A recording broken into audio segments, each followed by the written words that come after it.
अस्सलामुअलैकुम to everyone and welcome to my YouTube channel. तो आज का जो हमारा टॉपिक है वो है फियोफाइसी पे। ठीक है, फियोफाइसी पे इससे पहले जो मैंने आपको लेक्चर दिए थे वो दिया था किसके बारे में, प्लांट किंगडम के बारे में, उसकी क्लासिफिकेशन के बारे में, जिसका मैं अभी आपको थोड़ा सा ब्रीफ में समझाती हूँ। ठीक है, कि हम पढ़ क्या रहे हैं। तो प्लांट किंगडम को हमने क्लासीफाई किया था एल्गी में, ब्रायोफाइटा में, टेरिडोफाइटा में, जिम्नोस्पर्म में एंड एंजियोस्पर्म में। फिर मैंने आपको कहा था कि एल्गी को फर्दर क्लासिफाई किया गया है into Chlorophyceae, Phaeophyceae and Rhodophyceae. Chlorophyceae का मैंने आपको इससे पहले जो लेक्चर है उसमें आपको बता दिया था कि क्या क्या जनरल कैरेक्टर्स हैं। तो उनके जो मेंबर्स हैं उस ग्रुप के वो ग्रीन इन कलर होते हैं। तो ये जो है फियोफाइसी, इसके मेंबर्स, इनका जो कलर होता है वो होता है ब्राउन। ठीक है, तो इनको ब्राउन एल्गी भी कहा जाता है। तो जब भी आप फियोफाइसी का नाम सुनो तो आपको दिमाग में रखना है कि ये जो है हम किस एल्गी के बारे में पढ़ रहे हैं, green colour algae, sorry brown colour algae के बारे में। तो अब इसके हम वन बाय वन जो है कैरेक्टर देखते हैं। तो नंबर 1 कैरेक्टर इज, ये रहते कहाँ हैं, इनकी हैबिटेट क्या कहाँ पे है। ठीक है, पहले ये जरूरी होना पता होना चाहिए कि ये रहते कहाँ पे हैं। तो ये रहते हैं मैराइन हैबिटेट में। ठीक है, खारे पानी में, नम जहाँ जिसमें सॉल्ट होता है। ठीक है, तो फ्रेश वाटर में भी होते हैं कुछ, बट रेयर केसेस हैं। ठीक है, काफी कम होते हैं। पहला हो गया। Number 2 is size. अगर हम साइज की बात करेंगे तो काफी वेरिएशन है, कुछ काफी स्मॉल है, सिंपल है, कुछ ब्रांच्ड है, कुछ कम्प्लेक्स है। ठीक है, अगर मैं आपको एग्जांपल बताती हूँ एक्टोकार्पस की, तो उसका जो बॉडी स्ट्रक्चर है सिंपल है, ब्रांच्ड है, फिलामेंटस है। तो वहीं पे अगर मैं आपको कैल्प्स की एग्जांपल दूं तो उनकी जो हाइट है वो काफ़ी मीटर्स तक है, 100-200 मीटर्स तक है। ठीक है, तो आपको बात समझ में आई कि कुछ जो है एल्गी है, कुछ जो है एल्गी काफ़ी छोटे हैं, काफ़ी सिंपल हैं, और कुछ काफ़ी बड़े साइज में है, प्रोफ्यूज हैं। ठीक है, बिल्कुल वो है, कम्प्लेक्स स्ट्रक्चर है। 2 आपको समझ में आ गया। नंबर 3 इज कि इनके अंदर जो क्लोरोफिल है, इनके अंदर जो क्लोरोफिल है वो कौन सा प्रेजेंट होता है, वो प्रेजेंट होता है chlorophyll A and chlorophyll C. तो क्लोरोफाइसी में हमने क्या पढ़ा था कि chlorophyll A and chlorophyll B है। तो फियोफाइसी में आपको याद रखना है कि यहाँ पे क्लोरोफिल ए एंड सी है। तो आपको ऐसे याद रखना है, जैसे बी, फिर उसके बाद क्या है सी, तो फिर रोडोफाइसी में डी आता है। ठीक है, तो ऐसे आपको याद हो जाएगा। तो उसके बाद इसके अंदर एक पिगमेंट होता है जिसको कहते हैं ज़ेंथोफिल। ज़ेंथोफिल की वजह से ही जो इनका कलर है वो ब्राउन आता है।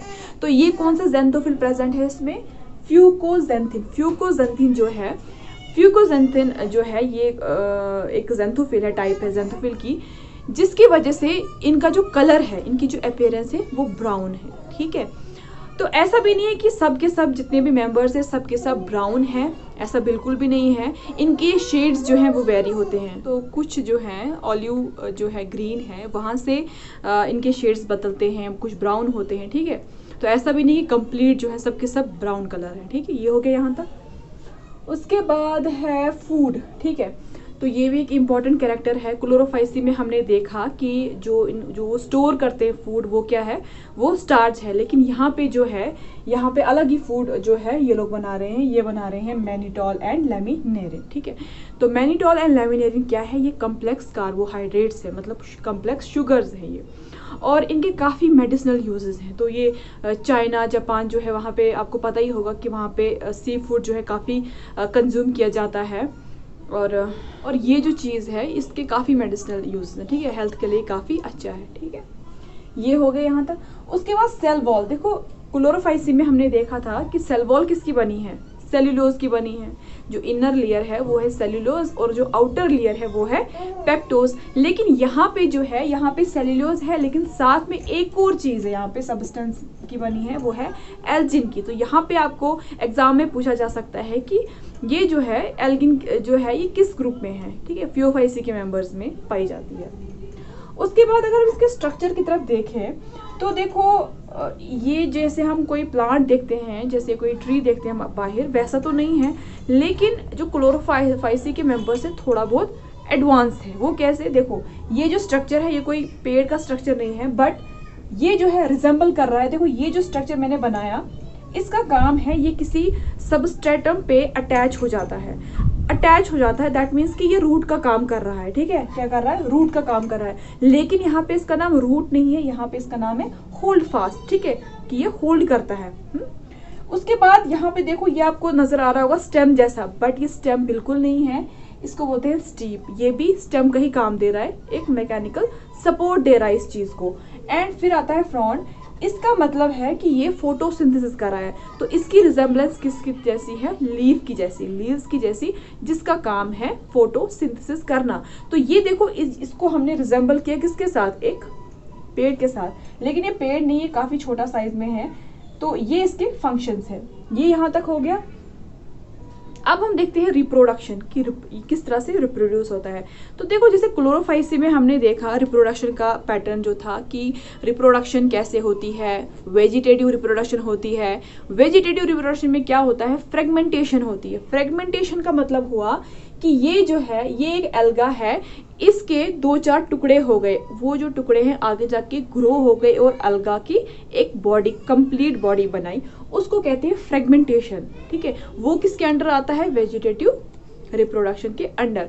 फर्स्ट नंबर सेकंड मैंने कहा था क्लोरोफाइसी की बात कर रही हूँ, बिल्कुल सेम यही है। ठीक है, क्योंकि क्लोरोफाइसी एंड फियोफाइसी अगर आप पढ़ते हो तो आपको कुछ ही चीजें जो है इधर उधर चेंज करनी है, बाकी सबका सब सेम है। देखो यहाँ पे एसेक्सुअल रिप्रोडक्शन में क्या होता है कि स्पोर्स बनते हैं, जू स्पोर्स बनते हैं। क्लोरोफाइसी में क्या पढ़ा था हमने? जू स्पोर्स बनते हैं जो मोटाइल थे और वो जो जाके कहीं पे अटैच होकर एक नया प्लांट बॉडी, एक एल्गी की बॉडी बना देते हैं। तो यहाँ पे भी सेम यही हो रहा है। लेकिन देखो क्लोरोफाइसी में क्या है कि जो फ्लैजला है वो एपिकल होते थे, मतलब फ्रंट वाली साइड। यहाँ पे भी आप देखोगे मैंने ये क्लोरोफाइसी का स्पोर बनाया है आपको समझाने के लिए, अभी उनको जू स्पोर कहते थे। ठीक है, लेकिन यहाँ पे जो है, यहाँ पे थोड़ा सा चेंज है। यहाँ पे क्या है कि ये जो फ्लैजला है ये लेटरल साइड है। लेटरल साइड का मतलब हुआ जैसे मेरी आर्म्स है साइड बाई साइड, वैसे है, इस तरह से। और ये पियर शेप्ड है। क्या है? पियर, जैसे वो होता है नाशपाती, उसकी जैसे है। ठीक है, इस तरह से। और एक चीज कि इन दोनों में जो फ्लैज, जो मैं आपको छोटे छोटे पॉइंट्स बता रही हूँ, ये काफी इंपॉर्टेंट है, एग्जाम में पूछे जा सकते हैं। देखो ये जो है फ्लैजला जो है ये अनइक्वल होते हैं। क्लोरोफाइसी में दोनों फ्लैजला इक्वल थे, एपिकल थे। ठीक है, लेकिन यहाँ पे जो है, जो स्पोर है, जो जू स्पोर है, वो है पायरिफॉर्म के शेप में। ये इंपॉर्टेंट है, ये चीज जो है पायरिफॉर्म।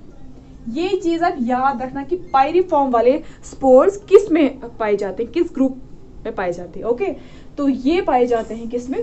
फियोफाइसी के मेंबर्स में, क्योंकि इनका जो स्पोर का जो स्पोर का जो साइज होता है, शेप जो होती है वो पियर जैसी होती है, नाशपाती जैसी होती है। और क्या आपने याद रखना है? अनइक्वल फ्लैजला थे। और क्या याद रखना है? साइड लेटरल जो है फ्लैजला है। एसेक्सुअल रिप्रोडक्शन हो गया। फिर आता है सेक्सुअल रिप्रोडक्शन, जिसमें तो इसमें भी सेम है जैसे क्लोरोफाइसी में मैंने आपको बताया था कि क्लोरोफाइसी में सेक्सुअल रिप्रोडक्शन 3 टाइप्स की होती है, isogamy, anisogamy and oogamy. Isogamy में क्या होता था? आइसोगैमी, ठीक है, अगर आपने वो लेक्चर्स नहीं देखे वो देख लो, क्योंकि उसमें मैंने डिटेल में समझाया है। यहाँ मैं आपको थोड़ा ब्रीफ में समझाती हूँ। इसमें भी उतना समझना मुश्किल नहीं है। आइसोगैमी में दोनों स्पोर जो होते हैं वो जिनका साइज होता है वो इक्वल होता है। फिर ये फर्टिलाइज करते हैं और एक नया एल्गा का एल्गल बॉडी बनाते हैं। आइसोगैमी के बाद है एनिसोगैमी। एनिसोगैमी में क्या होता है? जो दो फ्यूज करने वाले जो स्पोर्स होते हैं, जू स्पोर्स होते हैं। अब देखो यहाँ पे ये नहीं मैं बनाऊंगी, अब मैं ऐसे बनाऊंगी, वो अनइक्वल होते हैं। क्या होते हैं? अनइक्वल। एक बड़ा होता है, एक छोटा होता है। थर्ड टाइप में क्या होता है? आपको दिखाई दे रहा है? थर्ड टाइप में क्या होता है कि एक जो है वो मोटाइल होता है, एक नॉन मोटाइल होता है। जो मोटाइल होता है वो मेल गैमेट होता है, और जो नॉन मोटाइल होता है और जो लार्जर इन साइज होता है वो फीमेल गैमेट होती है। एंड ये दोनों फ्यूज करके जो है फर्टिलाइज होते हैं। तो ये था ये रिप्रोडक्शन इन फियोफाइसी। तो काफी सिंपल है, पहले से आप देख लो। मेराइन साइज मैंने आपको बताया वेरी करता है, ये इंपॉर्टेंट है। कौन सा पिगमेंट है? Chlorophyll A, chlorophyll C, xanthophylls, fucoxanthin, carotenoids are present there. ठीक है, which give brown colour to this alga। उसके बाद है फूड जो है मेनिटॉल है, लेमिनेरिन है, cell wall is made up of cellulose, algin. And इसका जो स्ट्रक्चर हमने देखा तो holdfast, stipe and frond, इस टाइप का जो है स्ट्रक्चर होता है। और फिर रिप्रोडक्शन मैंने अभी आपको बताया। तो ये था लेक्चर अबाउट फियोफाइसी के बारे में, और नेक्स्ट लेक्चर में इंशाल्लाह हम क्या पढ़ेंगे, रोडोफाइसी के बारे में। So thanks for watching this lecture and subscribe the channel and thank you.